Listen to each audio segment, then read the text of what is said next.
of some type in Washington. Right, he's going to go to a prayer service, a vigil. Uh-huh. And then as soon as that's done, I guess he's coming to New York City.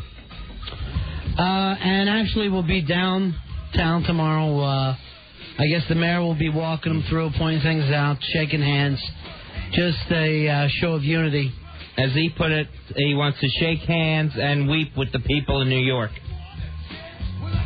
How do you feel about that weeping angle? I mean, I'm not saying everybody hasn't cried. I get a little nervous when I see the president crying, though. Yeah, he actually got choked up today during his initial comments. Yeah. And he just quit talking and kind of bit his lip, and the chin started shaking. And here's the weird thing. He wasn't talking about victims, or he's talking about the cats he's going after. Yeah. When he was doing that. I think he got welled up with patriotism. Well, we will hear his plan, I'm guessing, fairly soon, Fez. After watching the news today, checking out most of the different people who came in, Colin Powell. He spoke. Donald Rumsfeld spoke again, I believe. Yeah. Secretary of Defense. And I feel like, Dick Gebhardt, I thought was kind of interesting, of saying, hey, whatever the president needs, we'll sign whatever he needs. We want to make every tool available to him. And it seems like they've already discussed it. And I'm wondering what exactly that's going to be. Right, and they keep talking about passing different resolutions. What would those resolutions be? To officially say, as the Congress, that the president is at his discretion to use what he feels he needs to do. I think everyone has said it, and I think the president could do that anyway.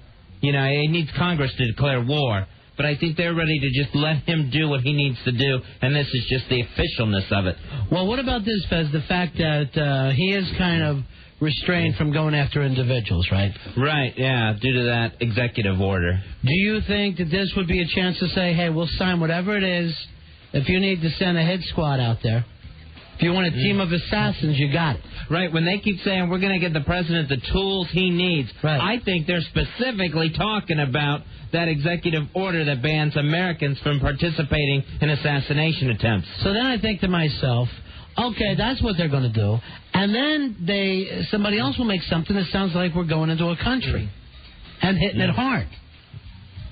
What was the one phrase I heard today that was kind of stunning? I don't want to say wipe out, but it was something along those lines. Of marching through. Yeah. Something along those lines that made it seem like we're going to drop somebody. Or the other scary thing, not just one country. Go in and sanitize a region. Yeah. Maybe 3-4 countries that we've been having trouble with. And whip everybody into shape. So far it looks like the rest of the world is behind us on this, although at this point, I don't know how much we care. Yeah. I mean, I'm sure we do politically, but emotionally as a country, I don't see us asking for help. Now, eventually that'll come and it'll see who's willing to help. Like today, as a gesture, England, when they did the changing of the guard at Buckingham Palace, they played our national anthem. Well, finally. That means they're finally coming around.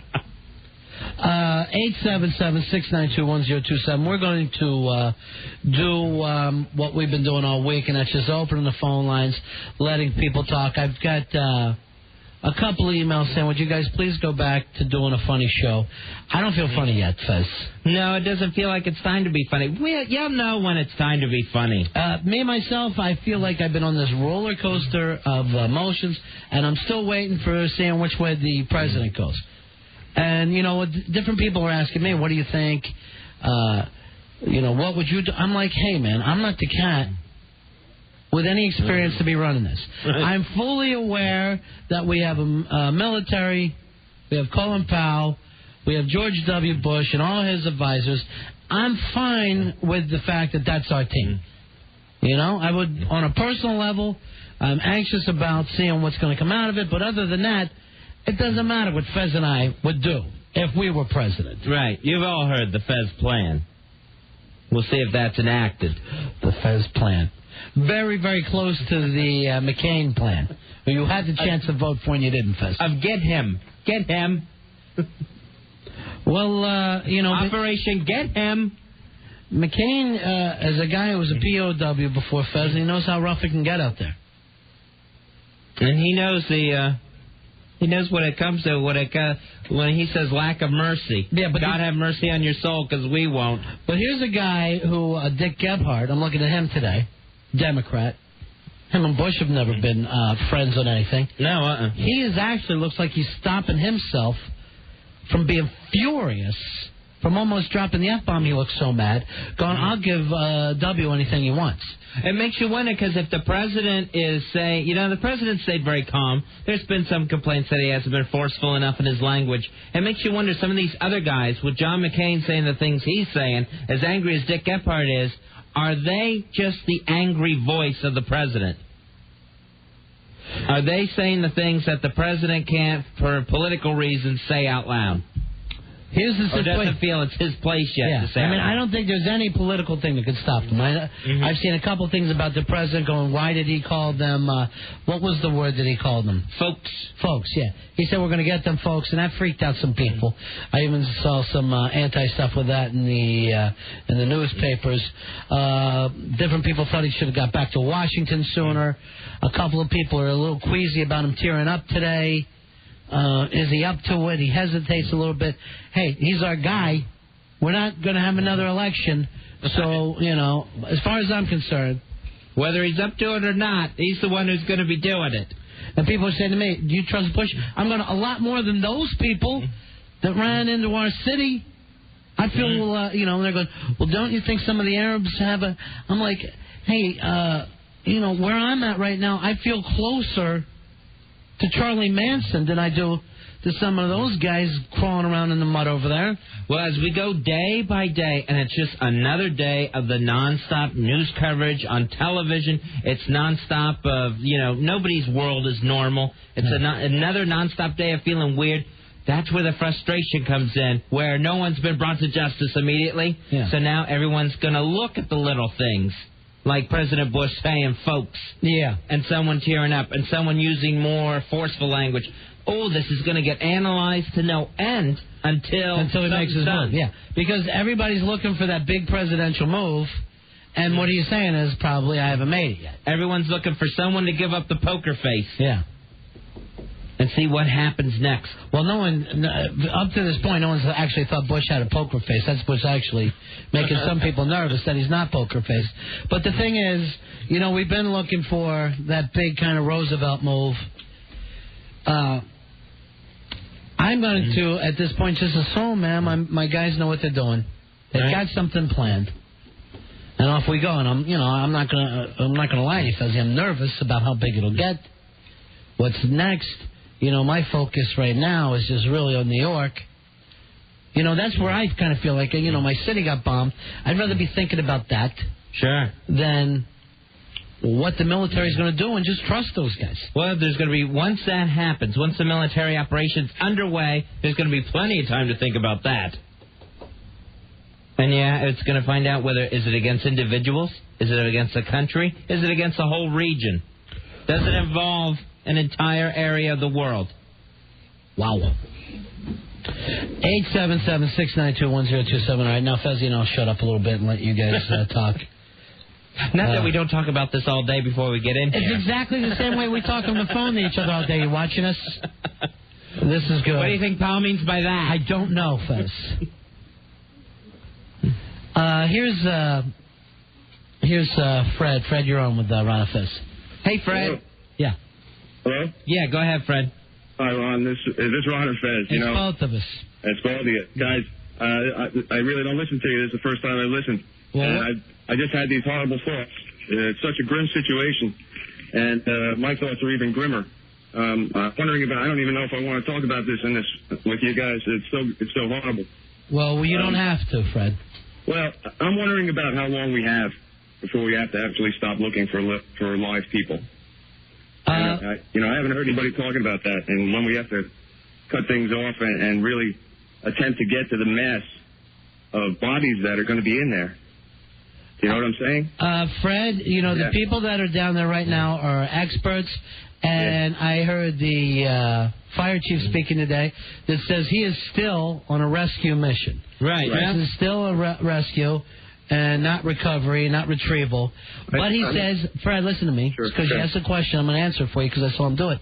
Mm-hmm. He will keep going until he gets every single body.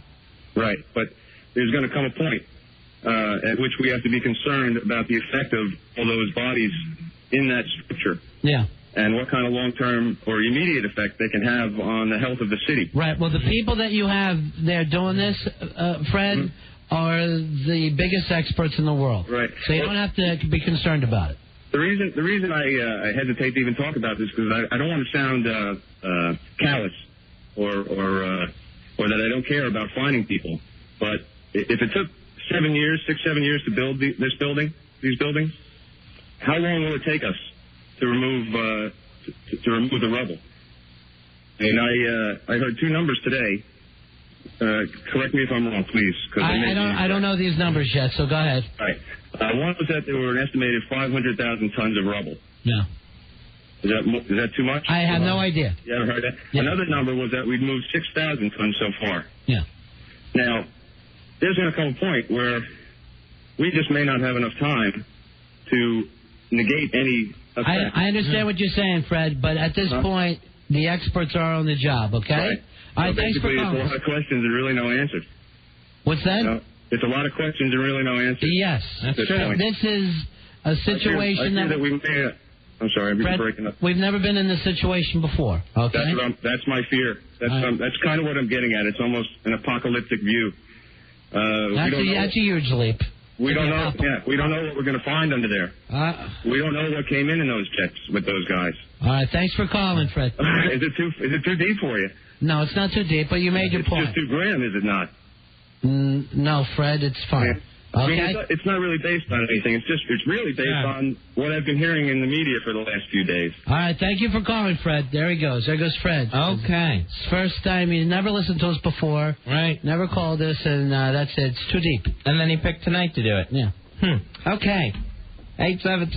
877-692-1027. Here's Sean. Sean, you're on Ron and Fez. Hi, Sean. Hey, guys. How's it going? Hey, buddy. Hey, I'm originally from Texas, and, we always poo-poo New Yorkers because they don't take care of each other. And I just want to apologize to the people in New York, man, for having that attitude. Because, you look around what's happening now, and it's freaking amazing. You want to apologize for having the Cowboys. Yeah. Oh, that's not. Come on now. Plus, I know how we can get back at these people. We can send Fez after them. All right, Sean, thanks. All right. Take care, Sean. 877-692-1027. Here's Adrian. Adrian, you're on Ron and Fez. How are you? Hi, Adrian. Hi, guys. How you doing? Yeah. What can we do for you tonight, dear? I just wanted to put out some more volunteer information. Okay. Besides calls for, medical personnel, the Red Cross is in desperate need of mental health professionals. So if there's anyone out there listening that's a psychologist, social worker, therapist, they can call the Red Cross, or they could just call their local hospitals and hook up with volunteer teams that are going down there. Mm-hmm. Okay. Okay, thank you. Thank you very much, honey. We'll put that word out. It's amazing in the donation area and the volunteer area how there's actually a surplus. That is incredible. What other disaster do you see that anywhere else around the country? Here is Rich. Rich, you're on Ron and Fez. How are you, my friend? Hello, Rich. Hi, how you doing? Hey. My brother was lost. His name is Ryan Sims, S-I-M-M-S. Mm-hmm. He was on the 106th floor. Yes. The company's name is Bagastat, B-A-G-A-S-T. Okay. Okay. We're still looking. Everybody's still looking for him. We didn't hear nothing. He went to work that morning. We didn't hear nothing. Nothing at all. You can call us at this number, 718-586-0194. Please call us if you hear anything. Rich, thanks so much, my friend. If we hear anything at all, we'll give you a call. Thank you. All right, our prayers are with you, buddy. Bye. Take care. God bless. 877-692-1027. Here's Chris. Chris, you're on Ron and Fez. How are you? Hi, Chris. Hi, guys. How you doing? First of all, I know it doesn't mean much maybe to you, but to us it means a lot that you're there doing what you're doing. I mean, I woke up today and I wasn't ready to go back to my normal routine, and I'm glad you're doing what you're doing. So, like the last caller just said, today seems to be that day where it's a lot more people have been a lot more focused on trying to find out what's going on with the people that have been lost. I mean, it's either they're dead, they're alive, or they're in between limbo, and that's the most hellish hell that they can possibly be in. And I feel so bad for those people. I mean, this is the heartbreaking part of this that you knew was going to come in the next couple of days, and it's going to continue, unfortunately. And if there's anything anybody could do, you just make sure you go out there and you do it. The one point I wanted to make that Ronnie brought up about the president was, as far as watching that speech today with him tearing up a little bit at the end. It came on a tail end. He'd already talked to Pataki and to Giuliani on a conference call. And was and that was a great conversation because it was a much more lively Bush. It was much more, somebody you wanted to see having like a normal conversation. Then they sort of took some questions from the press, and he sort of got a little upset at a couple of questions because they kept badgering him. And when his eyes teared up, it was sort of that mad, you know how you get so mad sometimes you get tears in your eyes? You're so concentrated on doing something. I think he had that fire, you wanted to say that. I think that we've all had at one point or another. And I'm not, I was happy to see that actually today. And he's like, you want the guy to get to work. And I have all the faith in the world in a higher power. And now I have all the faith in the world in the highest order of this country, too. Chris, I didn't see the whole thing. I just saw that part of it, and I just got more emails about people upset or worried. But, I do kind of feel like he's sitting on his plan right now. I think that's why he's coming to New York tomorrow for this day of prayer or whatever. And to go back a couple of phone calls with the last guy, the first call we took of the night was going, what if, and can you deal, and what if there was something in there? Well, you know what? One thing that we have learned more than anything else is that we are not safe. We thought we lived with a certain feeling of safety of growing up in this country. I remember being a little kid during the Vietnam War, and then I was older during the Gulf War or whatever. It always seemed far away, and you were worried for those people. This time, they attacked our city. We literally were at ground zero. And it may happen again. That's why the president is saying over and over, we're at war. He's not saying this won't happen again. That's an excellent point. And, I mean, just to reiterate, not get off the air right now, but to think that you guys don't make that connection with the fans, I mean, you obviously do. And it's, you want to say safe harbor to know that we can always turn this radio on and have the station on at, ends with you doing your shift tonight. And I know the other night you guys went long, and you know what? I have the TV on for the last 3.5 days straight, and it's been, muted for some times. I had the volume on a lot. I've always had the radio on, knowing that when I needed to, I could put it on, and I could listen to somebody who I consider friends that I've never met before. Right. And you don't know how much that means to us. Well, we all talked this over with our boss, Jeremy Coleman, and O&A talked to him, and Donna Mike, and the sports guys, and there's not much, I don't think anybody in here really considers themselves a journalist, and we're not saying that this is your place to get news, but we do have somewhat of a relationship with each other, and all we're trying to do is just use this as a place to meet and talk. Oh, and that's exactly what you're doing. I mean, last night after work, I went back to work yesterday for the first time because I took Tuesday off. And at the end of night, a bunch of us went out to a bar, which a bunch of guys who we've never been out together socially in any circle whatsoever in 7 years. I had about 5 or 6 drinks and just did exactly this, talked, listened, shook our heads in amazement. But we talked and we listened and we made some sort of connection, and we sort of just trying to understand a little bit better as far as something that's possibly something that we can never, ever understand completely. All right, thanks a lot, Chris. Thank you, my friend. All right, bye. God bless. Thank you, Chris. Yeah, I mean, that's what we do here. We talk to people for a living. We talk to New York. One of the things that keeps amazing me, because this feels like such a local story, is that the whole country and the whole world basically seems and feels the same way. I mean, just because all of us can see the smoke, from our houses or driving to work or whatever, it doesn't mean that we're the only ones feeling that. Yeah, I get calls from the fam every day, and they keep telling me how people seem to be walking around in slow motion, even in Florida. and that dazed look that we see on the streets of Manhattan for the past 2 days. And, of course, there, it's just the American flag is now everywhere. God bless America on every marquee as you ride down the main thoroughfares. And, yeah, people are feeling it everywhere. 877-692-1027. Here's Ben. Ben, you're on Ron and Fez. Hello, Ben. Hey. Hey, guys. Hey, buddy. Rough days, huh? Yeah. These are rough days. Yeah. I work for a small ISP up in Westchester. Uh-huh. And we've been dealing with some phone line trouble. Tuesday night when they closed the power down, it took out all of our dial-up customers. And Wednesday morning, I come in to hear some customers, or one customer, I should say, just called in asking for a refund because I lost the service. Like, do you know what's going on? Yeah. That kind of thing. And just some customers with disregard. A customer called me today, 2 days after, saying, I appreciate the problem that you had yesterday, but I'm going to have to cancel service because I need to be with somebody that I can depend on to get my email and stuff like that. Right. And you feel it in your heart when you listen to the person talk. But, I just say, all right, sir, we'll cancel service, go away. Right. And one other story that really hit me was one of our customers is a kind of like he helps brokers online type thing. Sure. And one of his customers called him and said, listen, I can't get in. I can't get to the server. What's the problem? And he goes, sir, the server was in the World Trade Center. And his response was, that's not my problem. What are you going to do about that? Mm-hmm. I mean, and so this is what we're dealing with in the business world. It's just hurts you a little bit. Yeah, I mean, I guess to a certain extent, Ben, you've probably seen those guys before this thing. Know what kind of people they were. But I agree with you, man. I think, and I don't doubt that everybody has woken up to this. It's, and our lives may change forever. Our lives may absolutely change forever, and that's one thing to say and another to live it, because we don't know.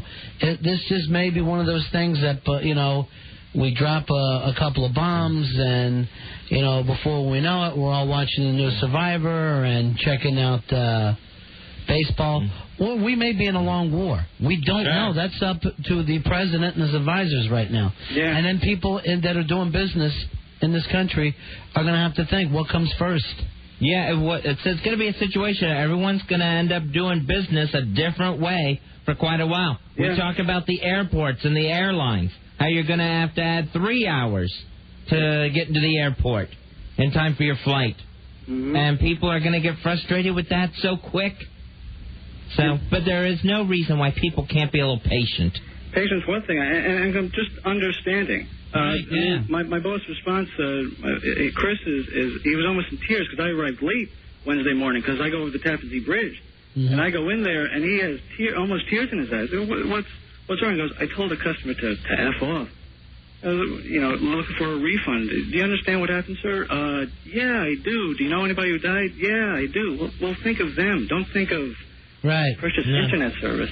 And talk about business going on. I mean, I'm not plugging or anything like that, but, WWF's going ahead with their event tonight. And just to, they say it's going to be a tribute, but I don't know what kind of tribute it's going to be.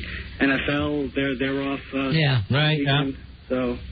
Yeah, I saw that. I was kind of going to give them the benefit of the doubt, but I wouldn't have done it myself. No. We'll see what happens. What they do.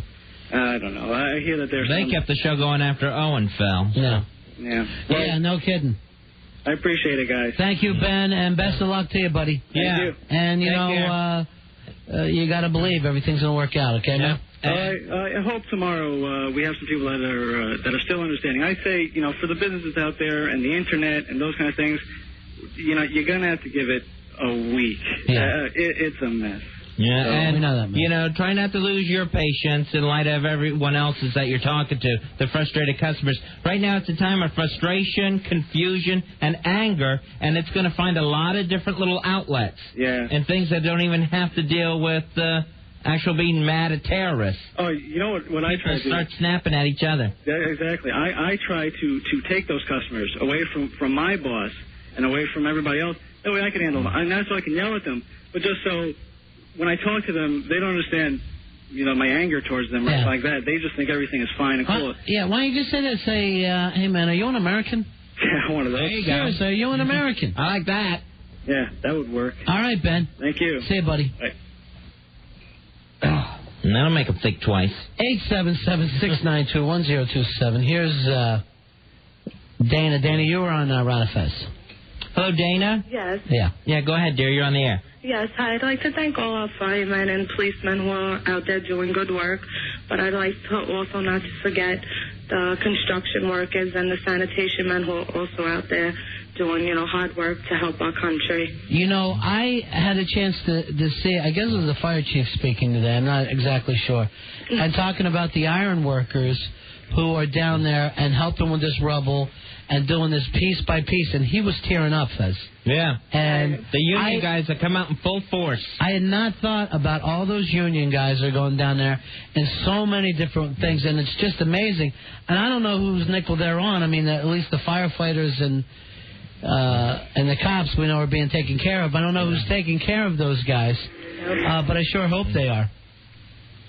Thank you, Dana. Thank you. Yeah. Because they wouldn't have been able. Everybody. Yeah, God bless you, honey. Take care, Dana. Bye-bye. They wouldn't have been able to move what they've moved so far without those union guys down there, the welders down there cutting through everything. Yeah. And you see, taking out whole cars at a time, just crushed cars, one on top of the other. I mean, this is a city at work.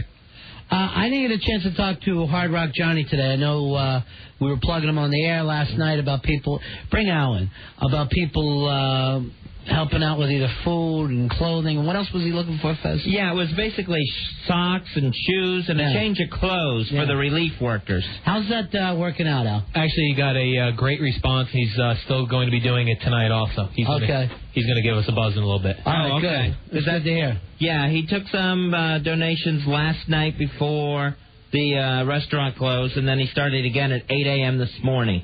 Yeah, and he said as soon as he got on the air and requested something, it showed up at the door. Well, we'll try to keep that going because it's going to go on for a while. It looks like George Bush said to the mayor and governor today, Fuzzy, whatever you need to from the federal government. Yeah. So that's being passed along. We should probably talk to some people around the country, just see what kind of stuff that they're getting, what the TV is like and everything. Because so much of our stuff is just the local stations. And, I mean, I know that the nationals are covering it, but it seems like the locals will pull that right away here in New York. I haven't seen all the stuff. Yeah, and when you're right here in the center of it, when you're in Manhattan, it's like, in New York City, it's like, oh, my gosh, we're in this closed-off little world of terror, of just this tragedy. And you forget about the outside world and that they're feeling it, too. Here's Tom. Tom, you're on Ron and Fez. Hi, Tom. Tommy, you're on Ron and Fez? Oops, there he goes. Here's Chris. Chris, you're on Ron and Fez. Hey, Chris. Hey, guys, how you doing? Hey, buddy. I just got one thing I'd like to say.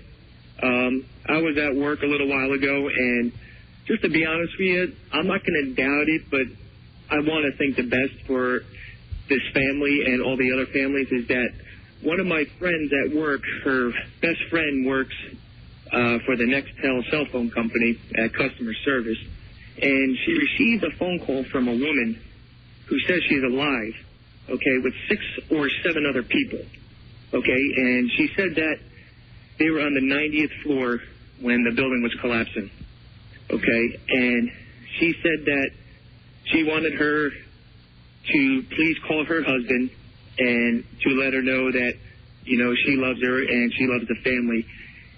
I'm not sure exactly what number of people that she said was alive. It was either 6 or 7, but she also said that there was one guy that they were by that was stuck under concrete. He couldn't move, but he is alive at this time. Like I said, I really don't want to doubt it because since it happened, they've been pulling people out alive, like the 3 firemen that they pulled out today from the SUV. You know what I'm saying? So I just wanted to say, she called the news, and she also called a radio station, but I wanted to call this station just to add it to one more, just in case, maybe one of those family relatives are listening. Sure. And just to get the word out. I don't know any information, but I just wanted to say, and just hoping for the best. Thank you, maybe Chris. there is hope that they could save 7 more lives, if they're alive right now. Yeah. Thank you for calling, my friend. Thank you. All right, peace. I know about 4 o'clock today, the police started having reports of a woman tapping in the wreckage of the South Tower, underneath the wreckage. They kept saying it was a woman. I think they were able to hear her voice or something, but they had also picked up the tapping in the wreckage. Oh, jeez. So, and that was also a situation where they got nervous about one of the other buildings becoming unsafe, one of the ones that are still standing there, and they actually had to get out of the scene for a little bit. Here's John. John, you're on Ron and Fez. How you doing, buddy? Hey, guys, what's going on? Hey, man. Hi, John. My wife and I, we both work for New York City EMS. We came in Tuesday morning, off duty from Jersey. We drove from Central Jersey to the Battery Tunnel in half an hour somehow. I don't know how. Yeah. We kind of had to get separated because I had to go up front. She's a supervisor. She took command over there. And I jumped on a bus into the tunnel. And when we got to the scene, it was hell. Something out of the scene of like a war movie. I mean, we got up to West Street, and there was just ambulances flying. That's our friend of mine's ambulance that was flying. I found out he got okay. He got out okay. Another friend of mine, his ambulance was fine, and I found out last night they found his body. Oh, my God. On top of everybody, people inside the building, EMS workers and firemen and cops were missing. I just, I want to ask the people to give prayers out for everybody. I want to thank the people. We sat there. We had no equipment. We went through these guys' ambulances and that were burnt out and flipped over, and fire trucks, and we stole equipment from them that we needed to treat guys because we had nothing with us. Mm-hmm. People need to see that this was a war scene. This is as close as anything. I hope that I don't get any close to a war scene that we got today. Tuesday. The people who volunteered, who came out of their homes, brought us Gatorade, brought us food. The Gatorade we used to hydrate the firemen to go back inside because they were just coming out completely sickened from being out there all day. The food that kept us going throughout the days. The people who opened up their stores to us and told us, take whatever you need. These are the people who are also true heroes. You're going to hear about the firemen, you're going to hear about the medics and the cops and the iron workers, but there's people coming down and just literally giving you the shirt off their back. I want to thank them. I'm just taking care of a little eye injury I got from that day, and I'll be back. I'll be back Saturday, and hopefully. And it's gonna be a long haul. Yeah. And whatever Bush decides to do, take his time, get a plan set. I don't want no knee-jerk reaction here. Mm-hmm. I want him to take care of things the way it has to be taken care of. I also want to thank you guys, O&A, everybody, because you bring some kind of normalcy back. We look at each other. I sat on my helmet, I looked at my wife and said, how are we going to go back? How are we going to start going again? You guys, even though it's not your quote-unquote regular show, you guys are there. Yeah. You guys, something there that wasn't there the other day for us. And keep up the good work. All right, John. And we'll talk to you guys soon. Okay. Thanks, buddy. Thank you for the call, John. And it's stories like that with the store owners opening it up and giving out things and taking care of the rescue workers.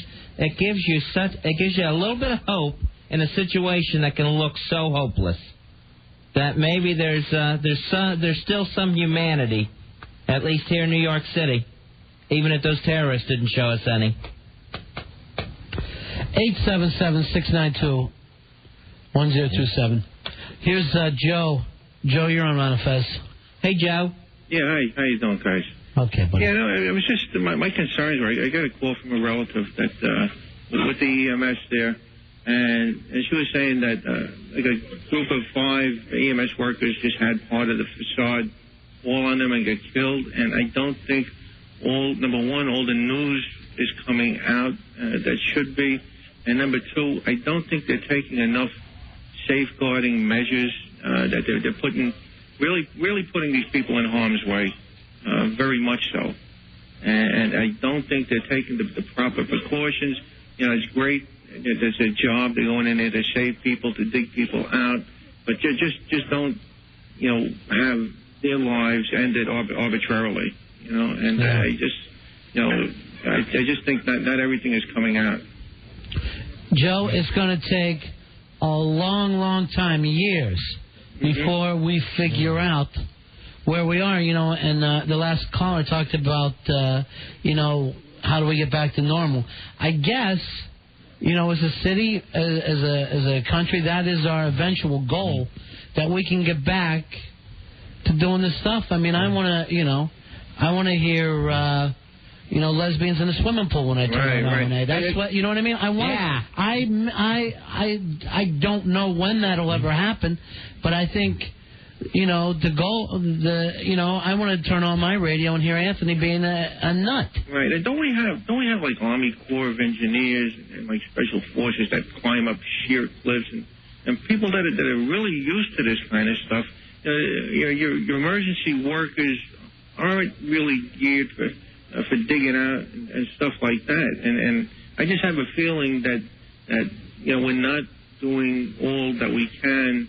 We're not using all the resources that we can to help out. I mean, they're working 24 hours on, 24 hours off. Like that's got to be insane.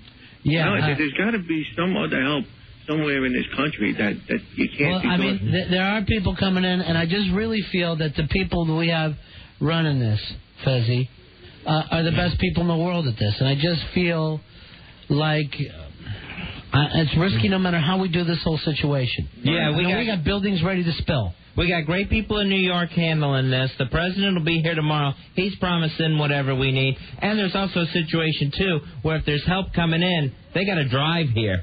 Right. Okay, guys, well, you're doing a good job. Thank you, my friend. Always a support of you guys. All right, thanks, buddy. Thank you. Sit. 877-692-1027 is the toll-free phone number. We got the phone lines open up for you guys tonight.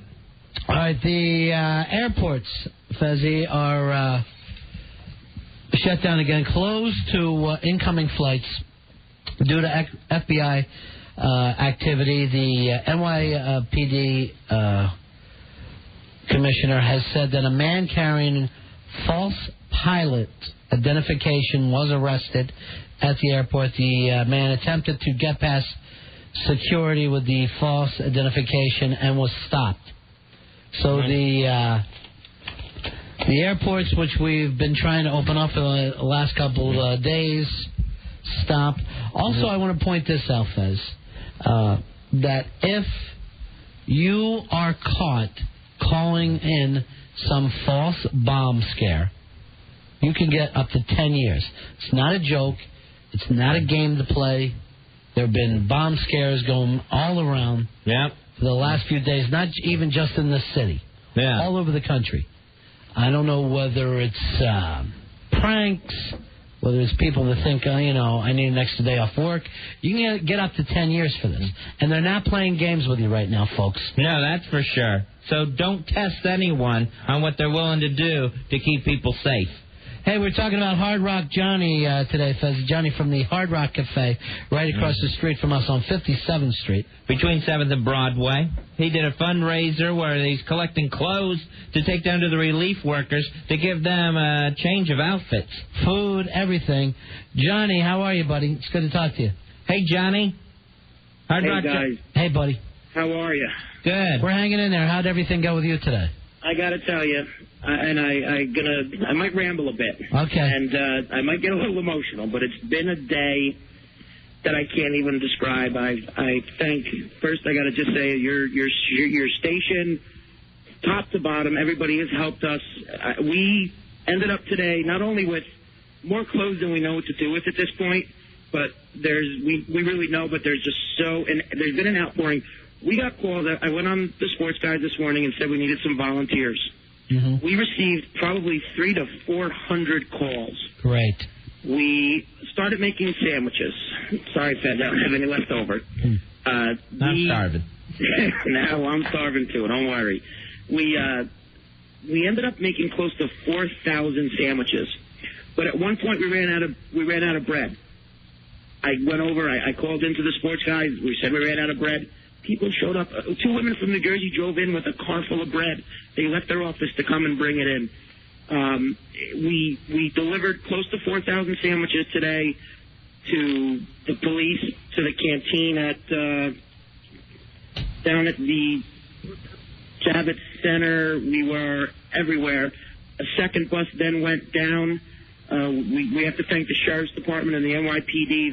They gave us a full police escort everywhere in the city. We ended up going all the way down to, inside Ground Zero, and we had people physically handing firefighters as they were coming out. Wow. Sandwiches, drinks. I can't tell you. We had a car from guys from Union, New Jersey, I think it was, show up with a big pickup truck full of water and Gatorade. It's just unbelievable. We've had people donating. I mean, someone dropped off 1,500 pounds of ham for sandwiches. I mean, it goes beyond what anybody can think of what people are doing. We're getting calls from California, and we owe it all to what you guys are letting us do through you.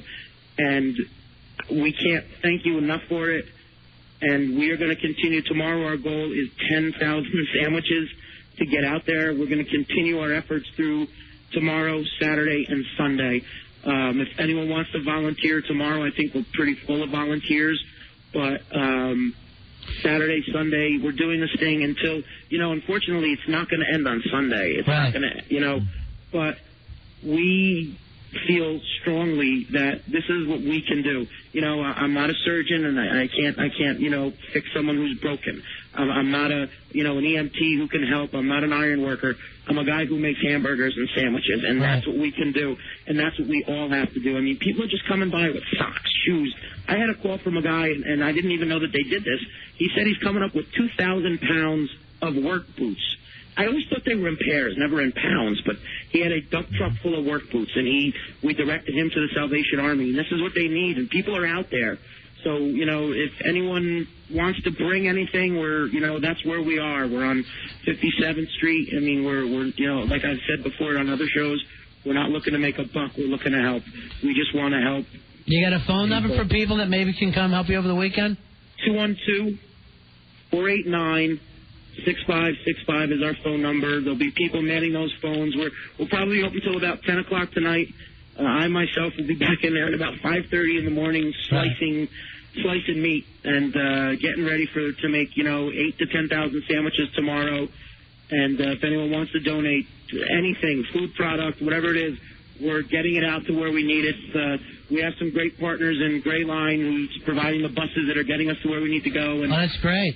And again, I can't thank everybody enough. And I spoke to everyone at your station today, and every show up and down the timelines was unbelievable. I even had a chance to speak to Jeremy and Ken Stevens and thank them personally. And, I mean, we couldn't do what we're doing without WNEW. All right, so it's 212-489-6565. You got even some extra food and stuff like that. These guys can turn it into a meal. Yep, we're doing what we can. I mean, people are just calling, and people want to help. And you guys are you're letting people help. You're letting people vent.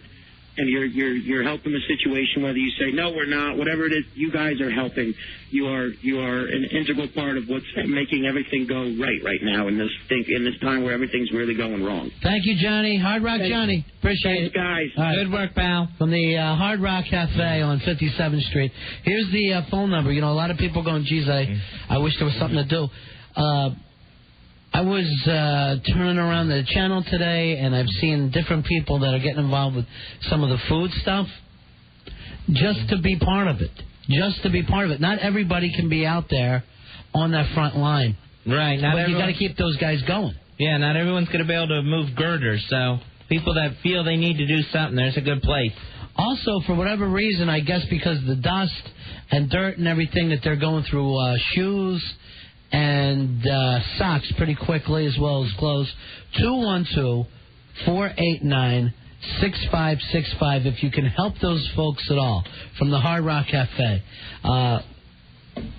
Basically doing the same thing we're doing, Fuzzy. Just throwing that number out there. Maybe you know somebody that has a bunch of cheese, has a bunch of bread, has some ham, has some bologna, whatever they can use to make sandwiches.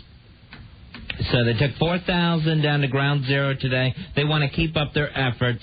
If you want to help them, that number again, 212-489-6565. Hey, David. David, you're on Ron and Fez. Hi, David. Hey, guys, how you doing? Hey, buddy. Go ahead, buddy, you're on. Fabulous job, you know that? Thank you. I just want to say, you think about how this country's come together. I mean, we're always divisive, we're always divided in terms of our opinions.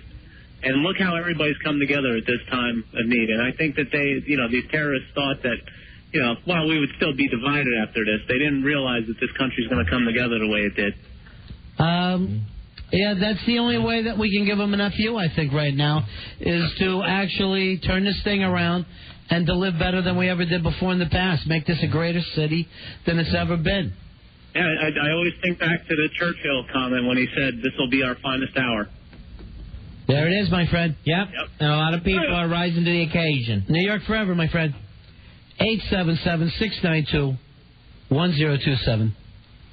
Do I get somebody on the hotline there, Al, that you want me to go to, or can I go to these other calls? Or can you not hear me? All right. Okay. Hi, Sherry. You're on Ron and Fez. Hi, Sherry. Hi. Hi, how are you? I'm good. What can we do for you? Oh, I don't know. Somebody was... You're on the air with us right now. Okay. I guess... Yeah. Do you have something that you wanted to pitch? No.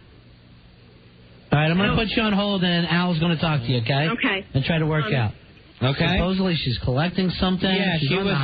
Yeah, she was starting some sort of collection and taking donations according to what's written on the screen here. But how'd she get the hotline number if she didn't want to go on the air and know what she's doing? Did you want to discuss something? No. No, not at all. No. I'm watching TV at home. I just call radio station hotlines for kicks. I can't tell you how I got the number. Dennis, you're on Ron and Fez. Hey, Ron and Fez, how you guys doing? Hey. You guys, first off, I got a few things I got to address. First off, you guys, about the call that said that you guys need to be more funny or whatever else, go back to being funny. You guys need to do what you guys need to do and be funny what you feel being funny. This is a public service, what you guys are doing right now. And this is necessary for this city and for this country, what you guys are doing. You guys are doing a superb job. You know, I tell you, I mean, one day I want to go back and do our show. I want to hear O&A doing their show. Only in due time. I want the sports guys ignoring the big sports news of the day. Sure, doing what they do, Ronnie. Yes, I want everything to go back. And I'm trying to remember what life was like before then. You know, right now we're going to get through this. Yeah. And, I mean, Fez, I'm just... The weird thing, Dennis, is not knowing when is that moment going to be appropriate. When is it going to feel right inside to do that? So far, about the only funny thing we did was earlier in the day we pantsed Earl. And that's about it. Yeah. And he was you guys will know when it's time to be funny. When you feel the time to be funny, that's when it's time to be funny. And I'm sure I'm sure everybody must feel that way when they go to their job, right? Right, yeah. Exactly. I mean, I can't imagine going to any other job. But I work in the city, and exactly what everybody's saying, that everybody's walking around like a zombie, nobody's laughing, nobody's having a good time. It's exactly what's going on. Not to dwell too much on it, I mean, I was walking down Fifth Avenue when I saw the first plane go by. It went by, you know, right over the roofs of all the buildings, right down Fifth Avenue, curving west. When I went up to the building where I was doing work, that's when they came and said, "Did you hear what happened?" And I just saw it go by. Unbelievable. Right. I'm sick to my stomach. I'm nauseated. And you were thinking that was an accident at that time? I thought it was just a plane that was just kind of off course or something, maybe a little lost. I didn't know what I was thinking, but it was just, when I found out, I was just ill, just nauseated by the whole thing. Yeah. Disturbed. But, I mean, God bless all of the firefighters, EMS, the police. I mean, the list goes on and on. I mean, pictures of people, you know, tenants of the buildings going down the stairs and just rows and rows of firemen going the opposite way, going up. It's just, it's an unbelievable service, and I don't know how we're ever going to be able to repay them. I don't know either. And there is a little firehouse down the street from here, Fezzi, that I go by all the time near my daughter's school. Supposedly they got 14 guys missing. Oh, my God. It's just breaking my heart. Over Roosevelt Island, where they're doing EMS training, I heard about a huge amount of those guys that are missing, guys that I would see all the time in the neighborhood around. And I'm just so totally shocked and stunned. One moment I'm numb, the next moment I'm overly emotional, the next moment I'm trying to shake my head whether it really happened. And it's been going on for days, and sometimes I look over at Fez and think, have we ever gone off the air since that first night we came in here? Yeah. You know, nothing quite feels real at all in your life yet. Exactly, and Hard Rock Johnny is doing an amazing job, an amazing service, what they're doing over there. And you know what the other cool thing about what Hard Rock Johnny is doing is, like, sharing it with as many people as can get it, saying to other caterers or whoever, come on and join us, and we'll all, I got the buses, we'll just run it down, not trying to get, make money or get fame out of this thing, but just feed those guys who are downtown. And just knowing that, the service of actually letting people help, how helpful that is, how that makes people just able to do something. Yeah, something. I mean, that's the best come the word. weekend, I've got a van, and come Saturday, unfortunately, I do have to work until Friday. But after that, I want to go down and help with services. If it's carting, workers back and forth, or trucks for Hard Rock Johnny, sandwiches, whatnot, anything. I just have to do something. I knew too many people in 1 and 2 World Trade Center, obviously the towers. I knew a tremendous amount of people in 7. I know most people got out of 7, but still, it's just the point that just the carnage. It's pathetic. The best analogy that I can come up with is it's like an amputation.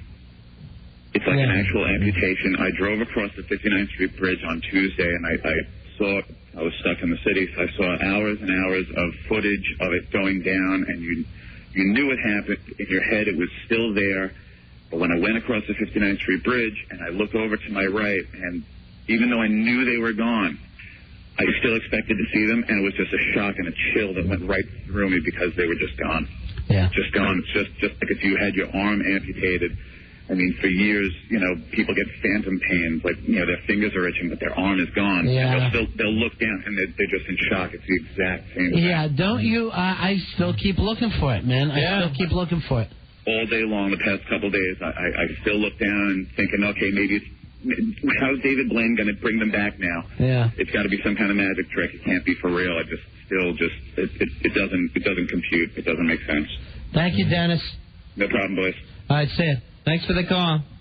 You got something you need to say, 877-692-1027. We're going to do it like we've done it the past 2 nights. How you doing, guys? Here's Chris. How you doing, buddy? It's a mess. Yeah. The first thing I want to say is I would like to get the number from Johnny Hard Rock. If I can extend my services from my restaurant in any way, I would love to. Right. I lost my... I guess you would say in the last year, ex-brother-in-law. My sister divorced him a year ago. He was a Morgan Stanley guy, now defunct. And that's real hard, just customers and clientele I lost through my own business over here. Sure. It's rough, man. We really took a big hit over here. And I guess, you would say we're somewhat suburbia. But a lot of these people were traders and brokers. Sure. And national secretaries and, you name it. And it's just, I never felt this way in my life. I'm 32 years old.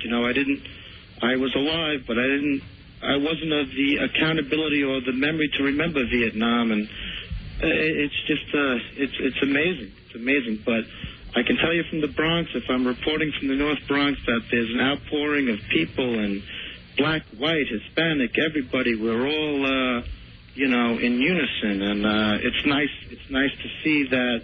Unfortunately, this is what it's taken, but it's nice to see that we're all together as Americans. And yep, it's an outpouring of Americans and New Yorkers. Fez, I know I probably sound shaky, my voice, and I am we all shaky. do, bro. We're all shaky, and I'm concerned, and I don't know. I mean, there's a million things I want to talk to you about. I know you got a show to do, but are we giving these people too many times to protect themselves? Are we giving them too much time to dig in and barricade? I don't know. I don't know that either. And my thing so far has just been, I got to put my trust in the guys behind there that are experts. And the reason why it took me a couple of days until I actually I think yesterday bitching to Fezzy a little bit of what are we doing? When are we going to do something? So finally I thought, that's not my call. I'm out of control here. What can I do? Ronnie, you remember the days of bats and knives, and sure, and you couldn't wait till the next day to go throw dukes, and And it's so much more than that. And I just don't know how to feel. I just don't know how to... But you're doing the right thing by just taking what you got. You're a caterer. If you can help out. Here's the number, okay, Chris? Thanks. I want you to write it down, buddy.